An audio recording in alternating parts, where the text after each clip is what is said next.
نئے سال کے بارے میں بیان کیا ہے ویڈیو میں، اور آپ لوگ غور کریں۔ برادران ملت اسلامی، السلام علیکم ورحمۃ اللہ وبرکاتہ۔ الحمد للہ وکفا وسلام علی حبیبہ المصطفیٰ، اما بعد فاعوذ باللہ من الشیطان الرجیم، بسم اللہ الرحمن الرحیم۔ ثم لتسألن یومئذ عن النعیم، صدق اللہ مولانا العظیم۔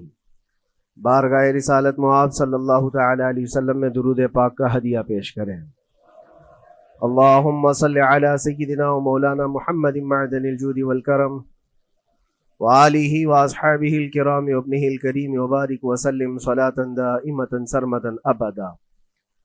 قرآن عظیم میں اللہ رب العزت ارشاد فرماتا ہے، پھر تم سے ہر نعمت کے بارے میں ضرور پوچھا جائے گا۔ جو نعمتیں اللہ رب العزت نے تمہیں عطا فرمائی ہیں، ان سب کے بارے میں قیامت کے دن پھر سوال کیا جائے گا۔ یہ سورہ تکاثر ہے، جس میں اللہ تعالیٰ فرماتا ہے الہاکم التکاثر۔ بہت زیادہ چیزیں جب کسی کو مل جاتی ہیں تو غافل ہو جاتا ہے۔ تکاثر کہتے ہیں حد سے زیادہ کوئی چیز ہو جائے، چاہے وہ مال ہو، دولت ہو، دنیا ہو، جائیداد ہو، جس طرح کی بھی کوئی چیز ہو، خواہشات ہو، جب حد سے زیادہ ہو جاتی ہیں تو آدمی کو غافل بنا دیتی ہے۔ الہاکم التکاثر، اسی سورے میں اللہ تعالیٰ نے فرمایا پھر یاد رکھو ہر نعمت کے بارے میں تم سے سوال کیا جائے گا۔ آج ہم لوگ اس سال کے آخری جمعہ میں آئے ہیں، 2024 ختم ہونے والا ہے۔ میرے عزیزوں، سب سے پہلے ہم سب کو یہ چاہیے کہ دنیا تو نئے سال کے آنے کے جشن کی تیاریوں میں ہے۔ گناہوں کے اڈے سجائے جا رہے ہوں گے، لوگ ادھر سے ادھر سفر بھی کر رہے ہوں گے، اہتمامات کر رہے ہوں گے، لوگ ایک نئے سال کے استقبال کی تیاریاں کر رہے ہیں۔ لیکن ایک مومن بندے کو یہ چاہیے کہ اس کے گزرے ہوئے سال کا وہ حساب بھی تو کر لے۔ حاسبوا قبل ان تحاسبوا، یہ فرمایا گیا ہے کہ اپنا حساب تم خود کر لو اس سے پہلے کہ اللہ تمہارا حساب لے لے۔ ہمارے گزرے ہوئے سال کے اندر کتنے دھکے کھائے، کتنی ٹھوکریں کھائی، کیا کیا نقصانات اٹھائے۔ سب سے بڑی بات تو یہ ہے کہ ہم نے کتنی عبادتیں کی، کتنی ریاضتیں کی، کتنی نمازیں ہماری ضائع ہوئی۔ یہ اگر محاسبہ کر لے انسان تو شاید ہو سکتا ہے آنے والا نیا سال اس کا بہتر طریقے سے استقبال ہو سکے۔ لیکن اگر صرف جشن کی تیاریاں کرتا ہے اور ہر نئے سال میں وہ اسی طرح کے دھوم دھڑاکوں سے داخل ہوتا ہے تو گزرے ہوئے سالوں کی غلطیاں اسے کبھی یاد نہیں آتی۔ اللہ تبارک و تعالیٰ قرآن پاک میں فرماتا ہے کہ تم سے ہر نعمت کے بارے میں پوچھا جائے گا، ہر نعمت کے بارے میں پوچھا جائے گا۔ حدیث پاک میں ہے، نبی کریم صلی اللہ تعالیٰ علیہ وسلم فرماتے ہیں کوئی انسان قیامت کے میدان سے اس وقت تک اپنا پیر نہیں ہٹا سکتا جب تک 5 سوالات اس سے نہ کر لیے جائیں۔ 5 سوالات میں سب سے پہلا سوال کیا ہوگا؟ اللہ تعالیٰ یہ پوچھے گا کہ میں نے تجھے جوانی دی، تو نے کہاں کہاں خرچہ کیا؟ یہ پہلا سوال ہے۔ اور محدثین و مفسرین فرماتے ہیں کہ ایک سوال کے جواب میں بندے کو 500 سال بھی لگ سکتے ہیں۔ اپنی صرف جوانی کا حساب دیتے دیتے کسی کو 500 سال، کسی کو 700 سال لگ جاتے ہیں۔ باقی کے جو 4 سوالات ہیں وہ بعد میں ہیں۔ اللہ نے صحت عطا کی تو اس کا استعمال کیسے کیا، دولت عطا کی تو اس کا استعمال کہاں کیا۔ صرف جوانی کا جواب دینے میں جب 500 سال لگ جاتے ہیں تو پوری زندگی کا حساب کیا دے پائے گا؟ اسی لیے میرے عزیزوں، جس کے پاس آج جوانی ہے یا گزر چکی ہے وہ غنیمت جانے، ایک ایک لمحے کو غنیمت جانے۔ اور ایک حدیث پاک میں آپ کو بتاتا ہوں، اللہ کے حبیب صلی اللہ تعالی علیہ وسلم فرماتے ہیں 5 چیزوں کو 5 چیزوں سے پہلے غنیمت جانو۔ اس میں سے 2-3 میں ذکر کرتا ہوں۔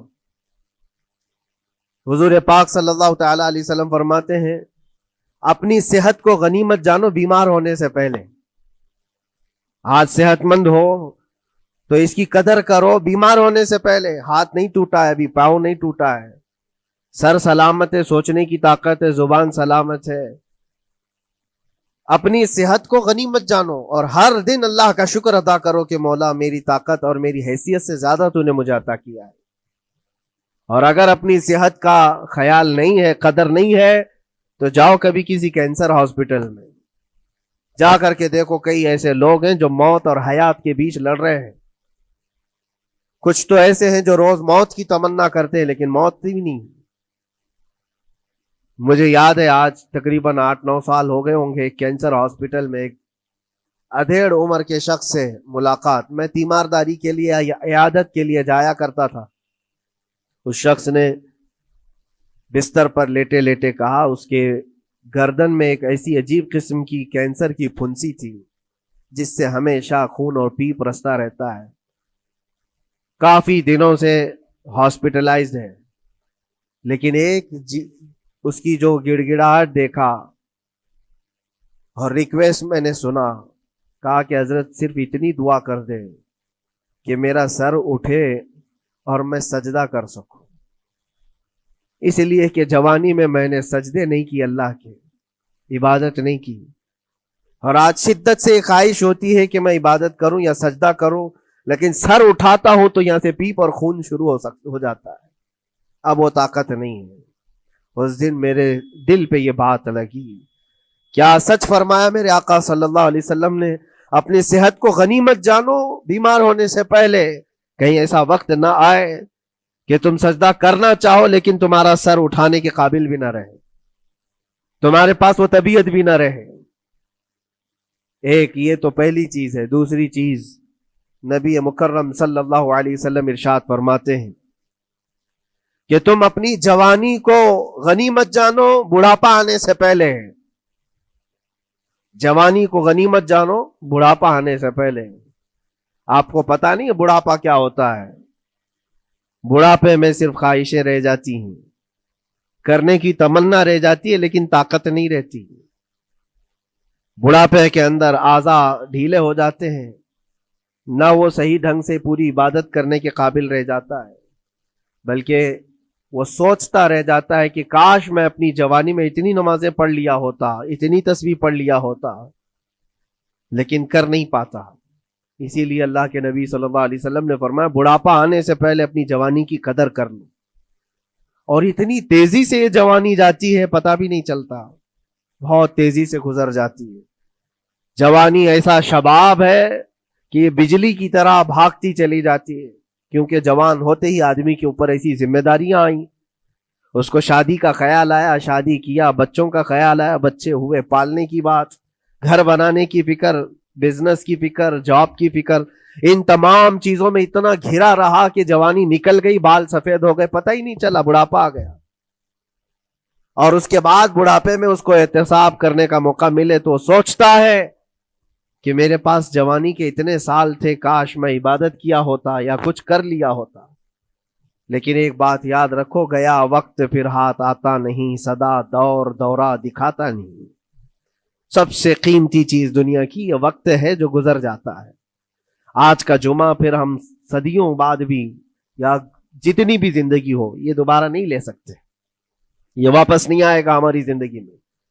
2024 کا یہ آخری جمعہ ہے, پوری دنیا سر پٹک لے دوبارہ یہ جمعہ واپس نہیں لا سکتی گزر جانے کے بعد. یہ نظام کائنات ہے, وقت گزر رہا ہے.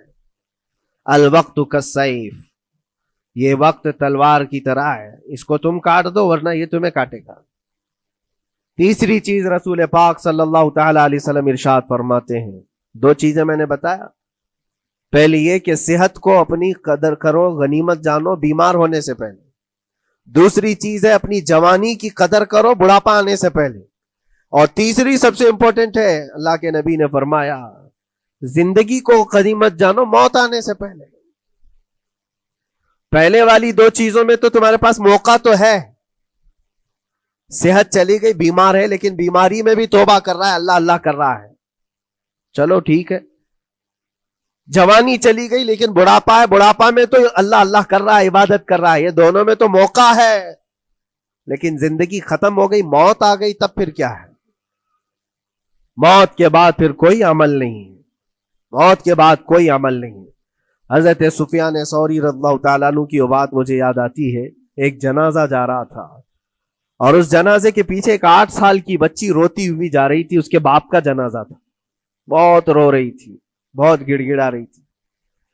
کیا جملہ کہہ رہی تھی؟ کہتی تھی کہ ہمارے گھر پر, ہم پر جو آج مصیبت آئی ہے, اس سے بڑی مصیبت کبھی آئی نہیں, بہت بڑا صدمہ ہے, بہت بڑی مصیبت ہے. تو حضرت سفیان ثوری نے اس بچی سے کہا, بیٹا تمہارے اوپر جو مصیبت آئی, تمہارے گھر پر جو آئی, وہ کل کو ٹھیک ہو جائے گی, تم پھر معمول پر آ جاؤ گے. بلکہ بات یہ ہے تمہارے باپ پر جو آئی ہے وہ سب سے بڑی ہے, وہ موت ہے, وہ سب سے بڑی ہے, کیونکہ وہ پلٹ کر کے آنے والا نہیں ہے. جنازے کو دفن کر دیا گیا. دوسرے دن قبرستان میں حضرت سفیان ثوری کہتے ہیں اسی قبر کے پاس میں اس بچی کو روتے ہوئے دیکھا. بچی کو باپ سے بڑا لگاؤ رہا ہوگا, قبر کے پاس بیٹھ کر کے رو رہی تھی, یوں کہہ رہی تھی, ابا آپ بیمار تھے, میں دوائی لا دیتی تھی, آپ سونے کے لیے جاتے میں بستر جھاڑ دیتی تھی اور بچھونے بچھا دیتی, آپ کو اڑا دیتی چادر, اور آپ کو کھانا میں لا کر پروس دیتی. کل کی رات کیسی گزری؟ کیا کسی نے دوائی پوچھی آپ کو؟ کیا کسی نے کھانا پوچھا آپ کو؟ کیا کسی نے بستر جھاڑ کر دیا اور کسی نے آپ کو اوڑھنا اڑایا؟ وہ روتی ہوئی اپنے باپ سے, مرحوم باپ سے باتیں کہی جا رہی تھی. حضرت سفیان ثوری اٹھاتے اور کہتے ہیں, بیٹا یہ سوالات اب نہ کر اپنے باپ کو کہ کسی نے کھانا پوچھا, دوائی پوچھی, بستر بچھایا, نہیں. اب یہ پوچھ اپنے باپ سے, کل ہم نے جو آپ کو صحیح سلامت دفن کیا, چہرہ ابھی تک سلامت ہے یا نہیں؟ ابھی تک پیٹ سلامت ہے یا نہیں کہ پھاڑ دیا گیا؟ کفن ابھی تک باقی ہے یا چھین لیا گیا ہے؟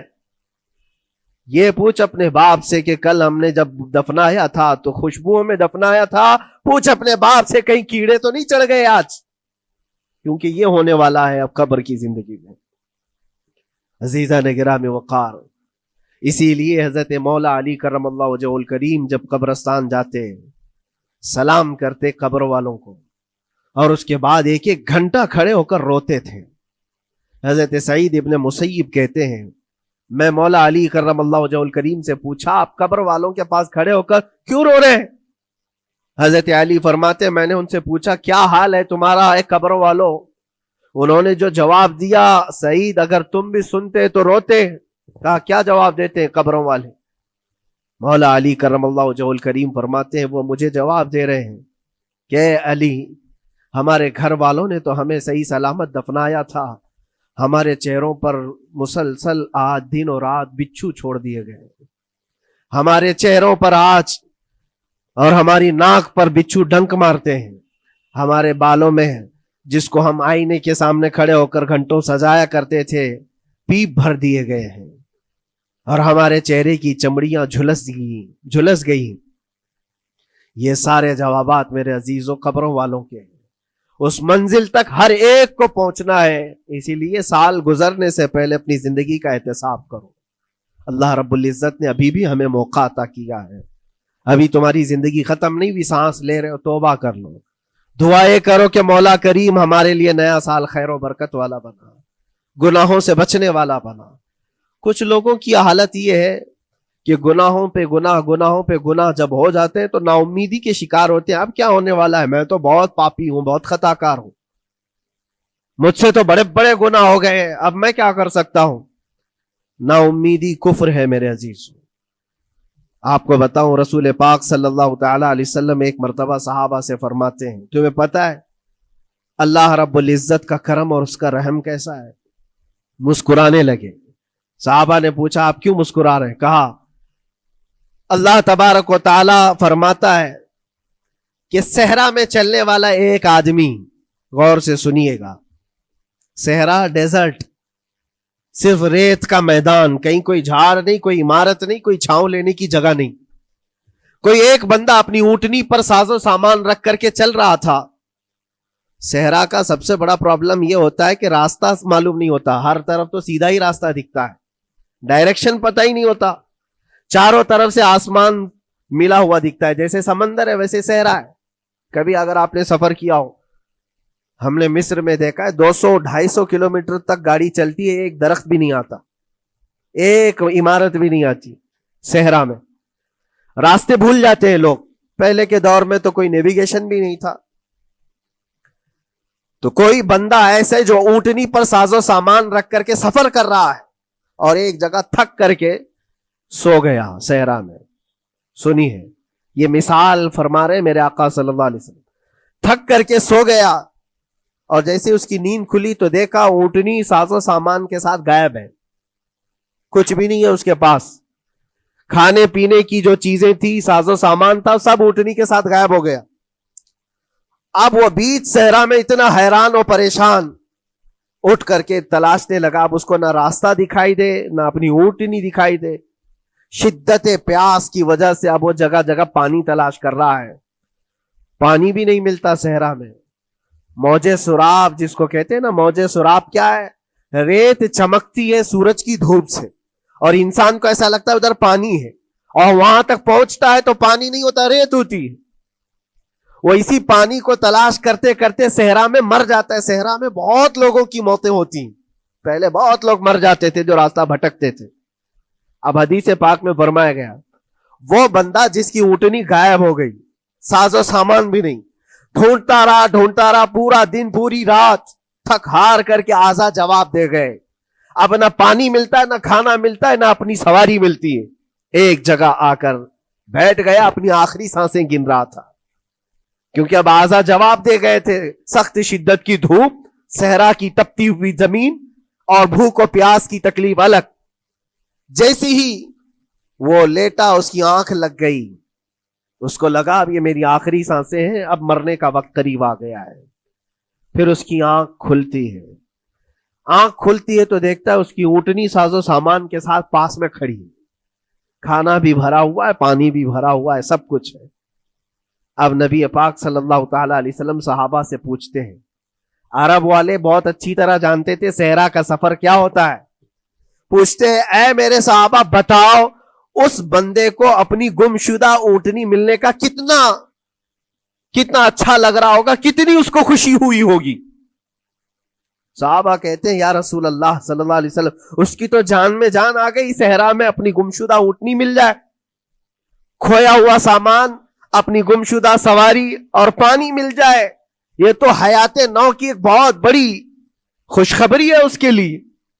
حضور پاک صلی اللہ تعالی علیہ وسلم فرماتے ہیں سنو, یہ مثال میں نے بتایا, اسی طرح سے اگر کوئی بندہ گناہوں میں ڈوب گیا ہے, خطاؤں میں ڈوب گیا ہے, کثرت سے گناہ کرتا رہا, پھر تھک ہار کر کے ایک دن واپس آ گیا, اللہ کی بارگاہ میں سجدہ ریز ہو گیا, جھک گیا, تو اس گمشدہ اونٹنی کے ملنے سے اس صحرا نورد کو جتنی خوشی ہوئی تھی, اللہ کریم اس سے بھی زیادہ اپنے بندے کے واپس آنے پر خوش ہوتا ہے.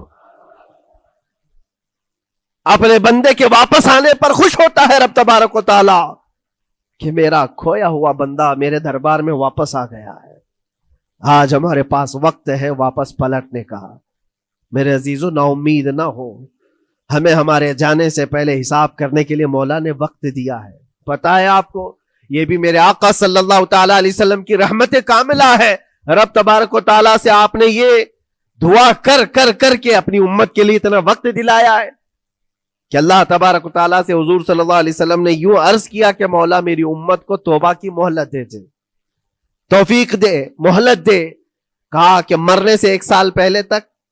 کہا نہیں, یہ بہت لمبا وقت ہے, پتا تو نہیں ہے مرنے سے 1 سال پہلے توبہ کرے گا, کب موت آنے والی معلوم نہیں. کہا مرنے سے مہینہ پہلے تک؟ کہا نہیں, یہ بھی وقت زیادہ ہے. کہا مرنے سے 1 دن پہلے کوئی توبہ کر لے تو معاف کر دیا جائے گا.